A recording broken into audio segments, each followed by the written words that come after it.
નમસ્કારના મારા તમામ વિદ્યાર્થીઓ. હું તમને ધોરણ 12 નું અર્થશાસ્ત્ર પ્રકરણ 1 શીખવીશ, જે આપણા બોર્ડની અંદર અહીંયા 6 માર્ક્સનું પૂછાય છે. અર્થશાસ્ત્રમાં આલેખના પ્રકારો, મહત્વ અને ટેકનોલોજી વિશે આપણે આ ચેપ્ટરમાં શીખીશું.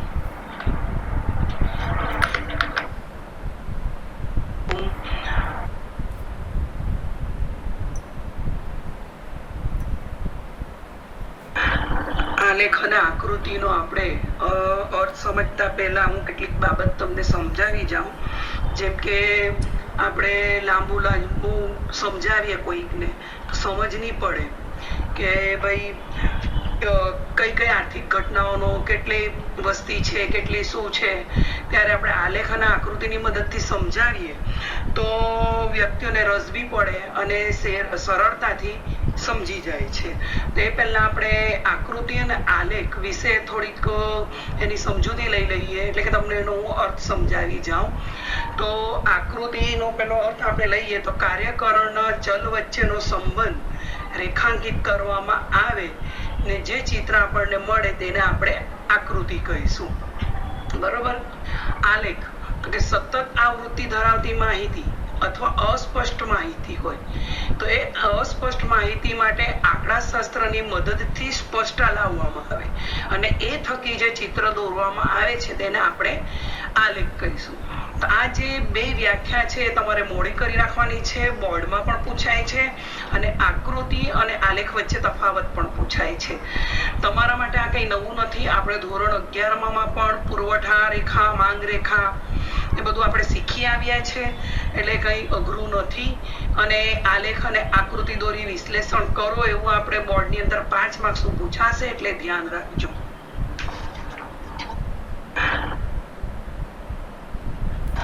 અર્થશાસ્ત્રમાં આકૃતિઓ અને આલેખનું મહત્વ.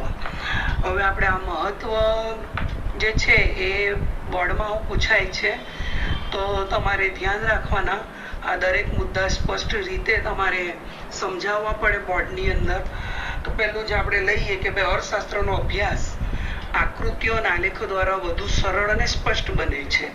તો કે ભાઈ અઘરા જે સિદ્ધાંતો હોય તે જો આકૃતિની મદદથી સમજાવવામાં આવે અથવા આલેખની મદદથી સમજાવવામાં આવે તો સામેવાળી વ્યક્તિ સરળતાથી સમજી શકે છે. દાખલા તરીકે આપણે 11માં માંગનો નિયમ, તો માંગનો નિયમ, પછી એને અસર કરનારા પરિબળો, પછી આપણે અનુસૂચિ બધી સમજવી પડે, પછી આપણે આલેખ દોરીએ. તો માંગનો નિયમ શું છે? તો કે ભાઈ અન્ય પરિબળો યથાવત રહે તો કિંમત ઘટે તો માંગ વધે, અને કિંમત વધે તો માંગ ઘટે. તો કેટલી કિંમત હતી તો કેટલી માંગ ઘટી, અને કેટલી કિંમત વધી તો માંગ ઘટી. તો આ બાબત આપણે આકૃતિથી સમજાવીએ તો સામેવાળી વ્યક્તિ સરળતાથી સમજી શકે. પછી અર્થતંત્રના અંદર જે ફેરફાર આવે એ વલણો બી સહેલાઈથી સમજાવી શકાય. વિવિધ ક્ષેત્રો એટલે તો કે ભાઈ રાષ્ટ્રીય આવકની અંદર વિવિધ ક્ષેત્રનો ફાળો હોય. દાખલા તરીકે પ્રાથમિક ક્ષેત્ર, ઉદ્યોગ ક્ષેત્ર અને સેવા ક્ષેત્ર. તો ઉદ્યોગ ક્ષેત્રનો ફાળો કેટલો? પ્રાથમિક ક્ષેત્ર એટલે ખેતી ક્ષેત્રનો ફાળો કેટલો અને સેવા ક્ષેત્રનો. તો એ આંકડાની મદદથી આપણે આકૃતિ દોરી શકીએ અને સરળતાથી સમજી શકીએ અને સમજાવી શકાય.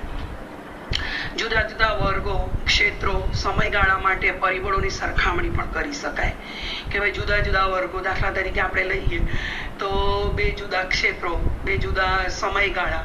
તો કે ભાઈ 1935માં વસ્તી કેટલી હતી અને હમણાં કેટલી છે, ગરીબી કેટલી હતી, હાલમાં કેટલી છે.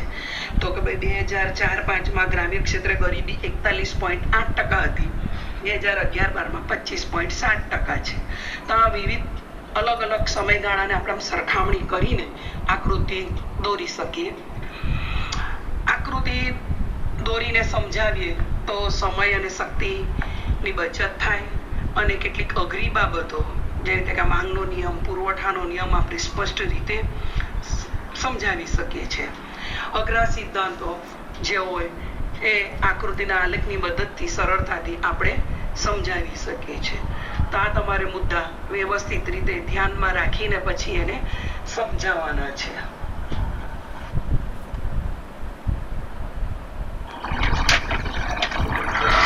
ઉદાહરણ આપણે લઈએ તો આકૃતિ અને આલેખ દોરતી વખતે કઈ બાબતો ધ્યાનમાં રાખવી?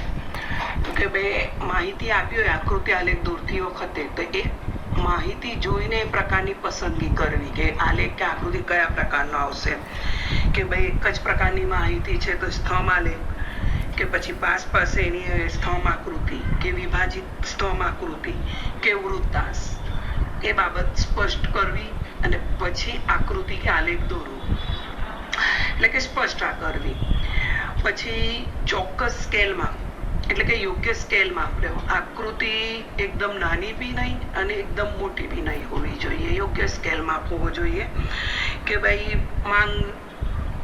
માંગ રેખા દોરવી છે તો કે ભાઈ OX ધરી ઉપર માંગ દર્શાવી છે એકમમાં અને OY ધરી ઉપર કિંમત દર્શાવી છે તો કે ભાઈ એક અક્ષ ઉપર તમે 2 સેન્ટીમીટર બરાબર 20 એકમ દર્શાવ્યા છે એવી ચોક્કસ માપ દર્શાવવું જોઈએ.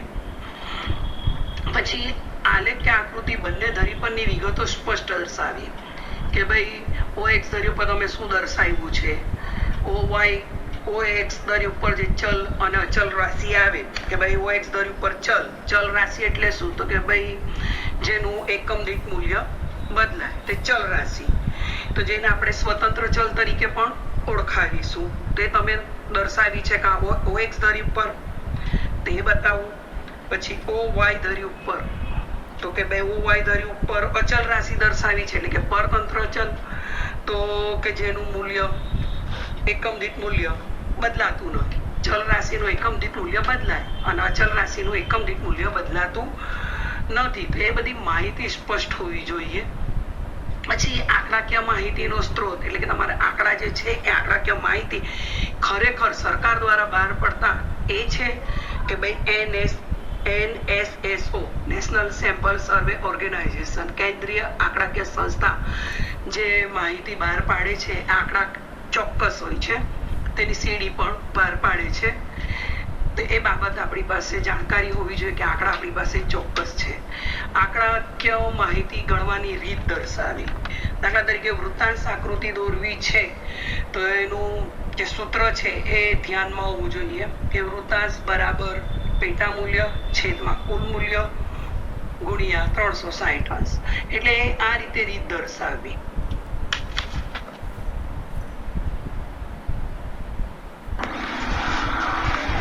આકૃતિના પ્રકારો કયા કયા? જો આપણે જોવા જઈએ તો ચિત્રાકૃતિ, છૂટાછા બિંદુઓ અથવા વિકિરણ દર્શાવતી આકૃતિ, સમય આધારિત રેખા આકૃતિ, વૃત્તાંશ આકૃતિ, વર્તુળ આકૃતિ સ્તંભ આકૃતિ અને વૃત્તાંશ આકૃતિ. હવે આપણે જો તો આપણા કોર્સની અંદર બોર્ડની અંદર મોટે ભાગે સ્તંભ આકૃતિના પ્રકારો કયા કયા? જો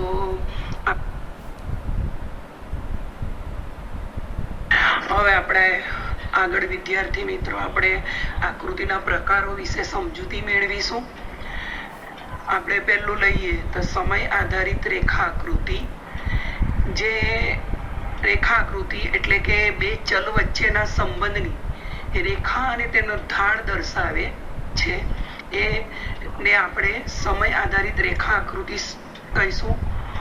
સ્વતંત્ર ચલ આગળ કહી ગયું તેમ x ધરી પર અને પરતંત્ર ચલ y ધરી પર દર્શાવાય છે, જેમ કે માંગ રેખા અને પુરવઠા રેખા, સાક્ષરતાનો દર, ગરીબીનો દર, વસ્તીનો દર વગેરે. અહીંયા મેં તમને ઉદાહરણ તમારું 11મા ધોરણનું જ આપ્યું છે જે આપણે આગળ શીખી આવ્યા છે, જેને આપણે આ સમય આધારિત રેખા ઉદાહરણ તરીકે લઈ શકીએ.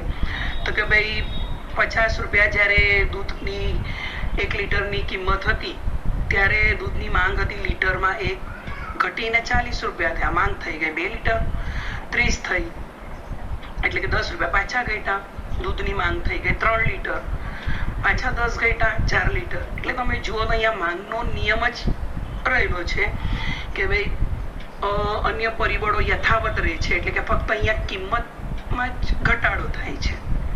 અન્ય પરિબળોમાં એટલે કે વ્યક્તિની આવકમાં કે વ્યક્તિની પસંદગી બદલાતી નથી, ફક્ત કિંમત ઘટે છે અને એની સામે દૂધની માંગ વધી જાય છે. તો આ જે અનુસૂચિમાં તમે જો છો એ બાબત આપણે આકૃતિમાં લઈએ તો દૂધની માંગ આપણે શાના ઉપર લીધી તો કે ભાઈ OX ધરી ઉપર, અને દૂધની કિંમત લીધી આપણે OY ધરી ઉપર. તો પરતંત્ર ચલ છે એટલે કે જેનું મૂલ્ય બદલાય છે તે ક્યાં છે તો કે ભાઈ OY ધરી ઉપર, અને દૂધની માંગ તો જે સ્વતંત્ર ચલ છે એ X ધરી ઉપર છે, અને એ થકી જે આપણને માંગ રેખા મળે છે એને આપણે સમય આધારિત રેખા આકૃતિ તરીકે ઓળખાવીશું. ટૂંકમાં આપણે 11માં જોઈ ગયા કે કોઈ બી સિદ્ધાંતની સમજૂતી આપણે 3 રીતે આપીએ છીએ: ભાષા દ્વારા, આંકડા દ્વારા અને આકૃતિ દ્વારા. આ ત્રણેય બાબત આમાં છે. ઉપર વ્યાખ્યા આવી તે ભાષા દ્વારા, અનુસૂચિ છે આંકડા દ્વારા, અને આકૃતિ છે તે આકૃતિ એટલે કે આલેખ દ્વારા. એટલે કે કોઈ પણ બાબત તમે 3 રીતે સમજાવી શકો છો: ભાષા દ્વારા, આંકડા દ્વારા અને આકૃતિ દ્વારા.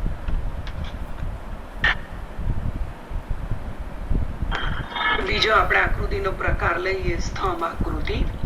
સ્તંભ આકૃતિ એટલે કે બાર ડાયાગ્રામ જ્યારે કોઈ એક ચલના મૂલ્યને વિવિધ વિભાગો વચ્ચે વહેંચવામાં આવે ત્યારે દરેક વિભાગ માટે સમાન આધાર પર એક સ્તંભ દોરવામાં આવે છે. તે સ્તંભની ઊંચાઈ મૂલ્ય દર્શાવે છે. આકૃતિ એવી આકૃતિને આપણે સ્તંભ આકૃતિ કહીશું. સ્તંભ આકૃતિમાં પ્રત્યેક સ્તંભની પહોળાઈ એક સરખી લેવામાં આવે છે અને તેની ઊંચાઈ એટલે કે લંબાઈ માહિતીના પ્રમાણના આધારિત લેવામાં આવે છે. હવે સ્તંભ આકૃતિ અને તેના પ્રકારો. તો પ્રકારોમાં તો કે ભાઈ પેલું લઈએ તો સાદી સ્તંભ આકૃતિ. તો સાદી એટલે કે સિમ્પલ બાર ડાયાગ્રામ. તો વિવિધ સ્થળો, સમય કે વસ્તુ માટે એક ચલ લક્ષણની માહિતી આપી હોય ત્યારે દોરવામાં આવે છે.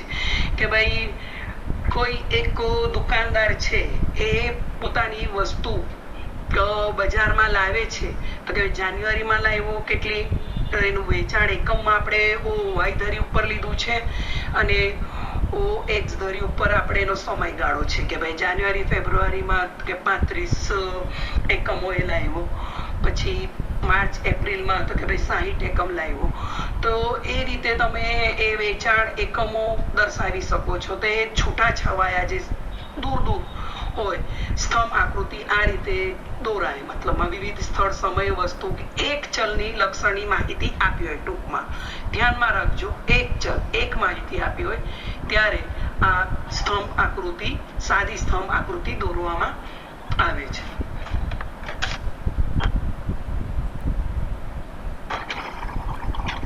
આકૃતિનો બીજો પ્રકાર પાસ પાસેની સ્તંભ આકૃતિ એટલે કે મલ્ટિપલ બાર ડાયાગ્રામ.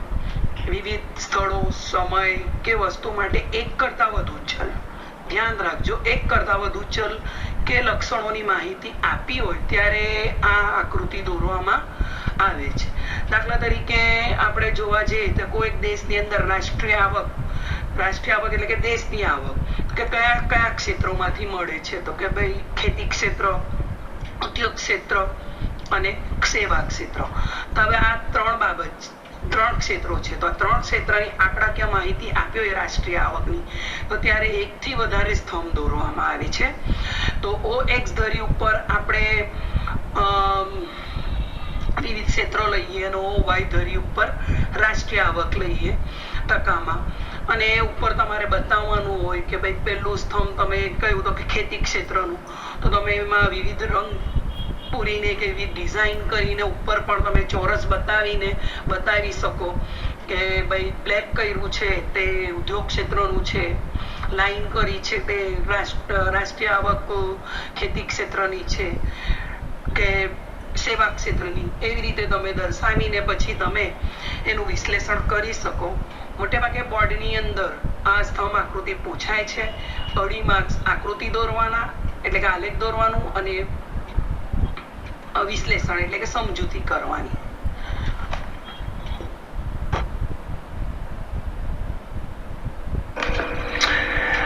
ત્રીજો પ્રકાર આપણે લઈએ વિભાજિત સ્તંભ આકૃતિ. વિભાજિત સ્તંભ આકૃતિ ક્યારે દોરવામાં આવે તો કે જ્યારે સ્તંભ આકૃતિના દરેક સ્તંભના મૂલ્યને 1 થી વધુ પેટા વિભાગોમાં વહેંચવામાં આવે ત્યારે વિભાજિત સ્તંભ આકૃતિ બને છે. સ્તંભના પેટા વિભાગોને આમાં દોરીએ તો અલગ અલગ રંગ કે સેટથી તમે એને આકર્ષિત કરી શકો છો અને બનાવી શકો છો.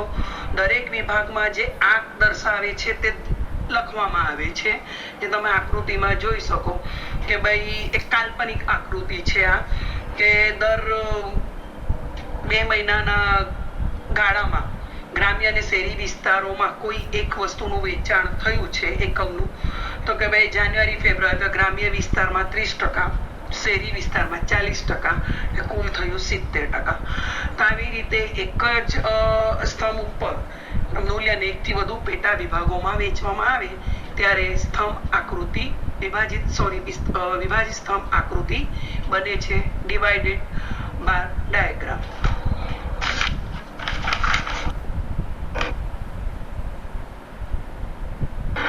આગળ આકૃતિનો પ્રકાર લઈએ તો વૃત્તાંશ આકૃતિ.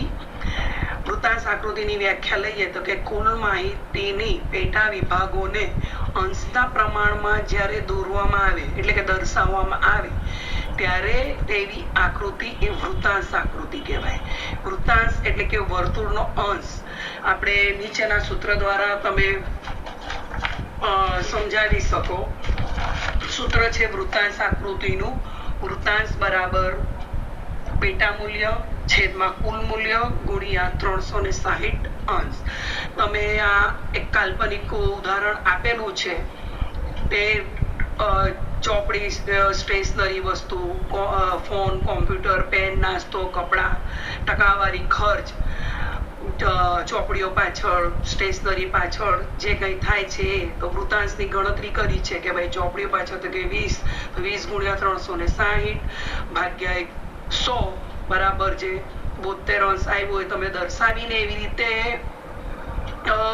વૃત્તાંશ દોરીને સમજાવી શકો. તો 1 થી વધુ માહિતી એમાં પણ તમે દર્શાવી શકો છો અને એને અલગ અલગ તમે ડિઝાઇન કે રંગ દ્વારા એને બાર વિગતવાર એને સમજાવી શકો છો અને દોરી શકો છો.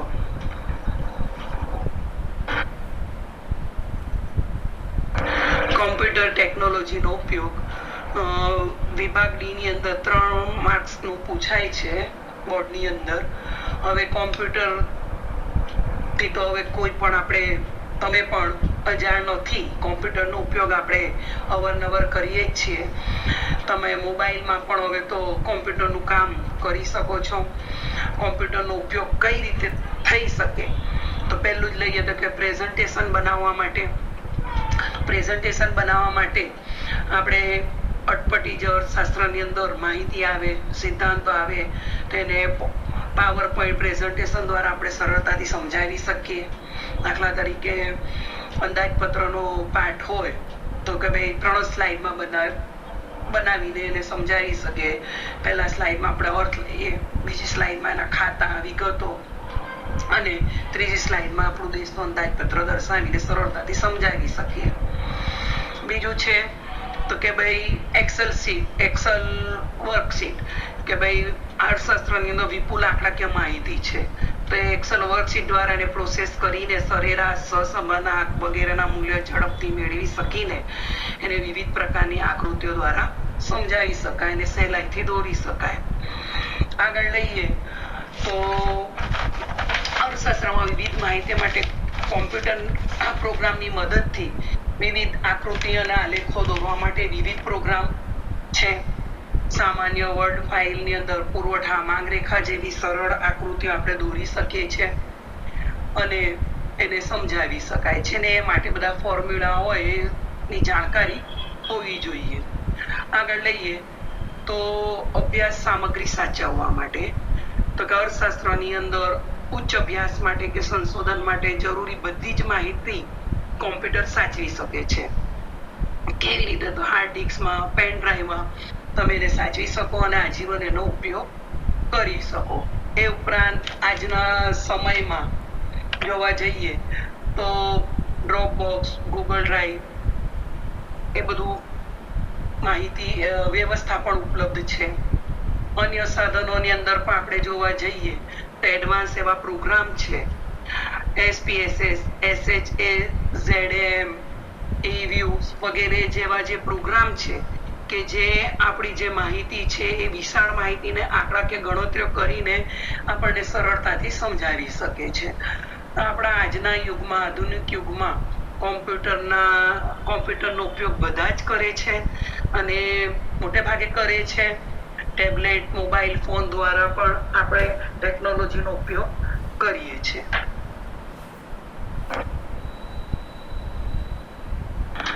આગળ આપણે લઈએ કોમ્પ્યુટર ટેકનોલોજીના ભયસ્થાનો.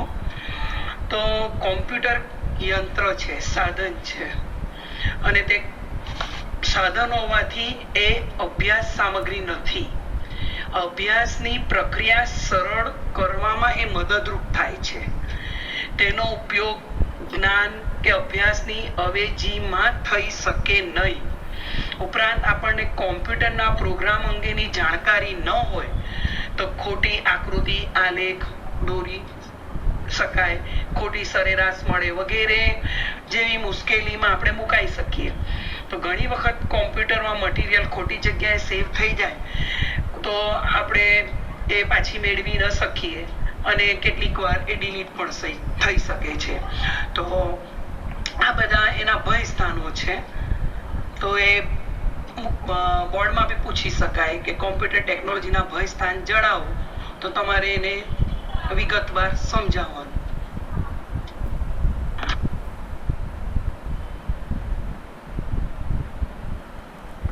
અર્થશાસ્ત્રના અભ્યાસમાં ઇન્ટરનેટ ટેકનોલોજીનો ઉપયોગ. અર્થશાસ્ત્રના અભ્યાસ કરવામાં ઇન્ટરનેટ ટેકનોલોજીનો ઉપયોગ ઘણો જ ઉપયોગી છે. હાલના સમયમાં પણ આપણે ઇન્ટરનેટનો ઉપયોગ ખૂબ જ કરીએ છીએ. કઈ રીતે? તો પહેલું જ આપણે લઈએ તો કે ટ્યુટોરિયલની ગરજ સારી છે.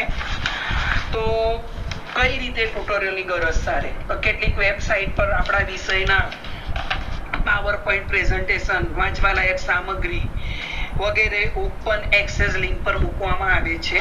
તો આવા મટીરિયલને આપણે વાંચીએ છીએ અને ટ્યુટોરિયલ જેવું સિદ્ધ થાય છે અને એનો ઉપયોગ કરી શકીએ આપણે આપણા વિષયમાં. પછી બીજું છે કે વિષયનું ત્વરિત શિક્ષણની જાણકારી મળે છે. ત્વરિત એટલે કે તત્કાલ કોઈ પણ વિષયની. તો કેટલીક સંસ્થાઓ નિષ્ણાતોના ભાષણોના વિડીયો ઓપન એક્સેસ લિંક પર મૂકે છે. ઘણી વખત આવી વેબસાઇટ દ્વારા આપણને વર્ગખંડ જેવું ભણવાનું, શીખવાનું કોમ્પ્યુટર મળે છે, જે હાલમાં હમણાં તમે ભણી બી રહ્યા છો.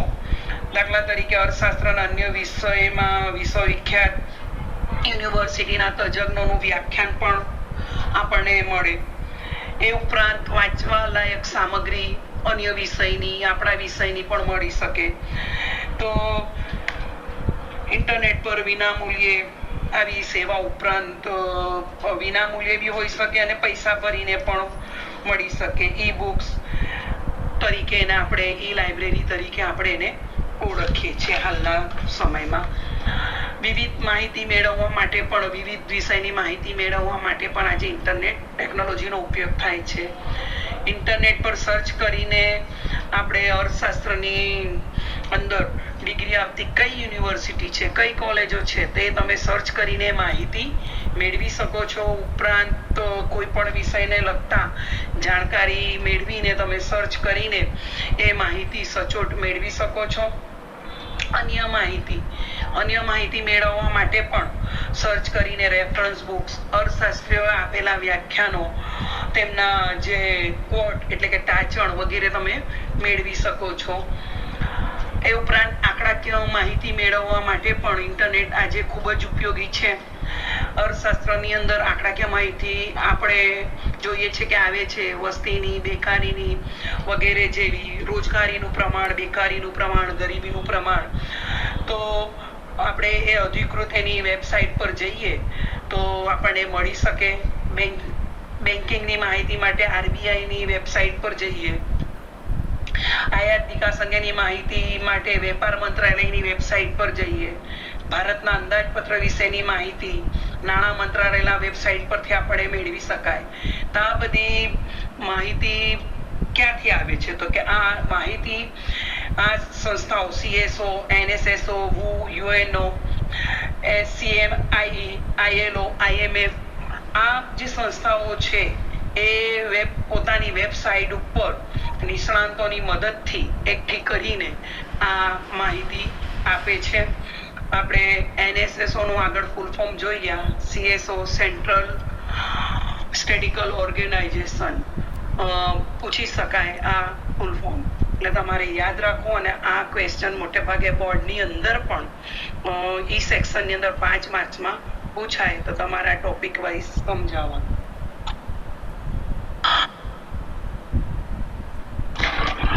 આગળ આપણે લઈએ તો કોમ્પેક્ટ ડિસ્ક એટલે કે સીડીનો ઉપયોગ અર્થશાસ્ત્રના અભ્યાસમાં કરવામાં આવે છે, સમજાવો. તો કેટલીક સંસ્થાઓ જે રીતે કે પ્રયોગશાળાઓ, સંશોધન કેન્દ્રો, સરકારી સંસ્થાઓ વગેરે જે સમગ્ર અર્થતંત્રની માહિતી મેળવીને આંકડાકીય વિગતોનો અહેવાલ તૈયાર કરે છે, તેવી સંસ્થાઓ અધિકૃત આંકડાઓની સીડી બજારમાં મૂકે છે, જેને આપણે કોમ્પેક્ટ ડિસ્ક તરીકે ઓળખાવીશું. જેને જે શૈક્ષણિક સંસ્થાઓ, સંશોધન સંસ્થાઓ વગેરે તે ખરીદે છે અને તેનો ઉપયોગ અભ્યાસ તેમજ સંશોધન માટે કરે છે. તો એ કઈ તો કે ભારતમાં રાષ્ટ્રીય આવકની ગણતરીની સીડી, વસ્તી ગણતરીના આંકડાની સીડી, ઉદ્યોગોના સર્વેની એટલે કે એન્યુઅલ સર્વે ઓફ ઇન્ડસ્ટ્રીઝની CD, NSSO national sample survey ઓર્ગેનાઇઝેશનની સીડી વગેરે ઉપલબ્ધ હોય છે. તો અર્થતંત્રની અંદર ઘણી બધી માહિતી માટેની સીડી જે તે મંત્રાલયોના આંકડાકીય વિભાગોમાંથી મળી શકે છે.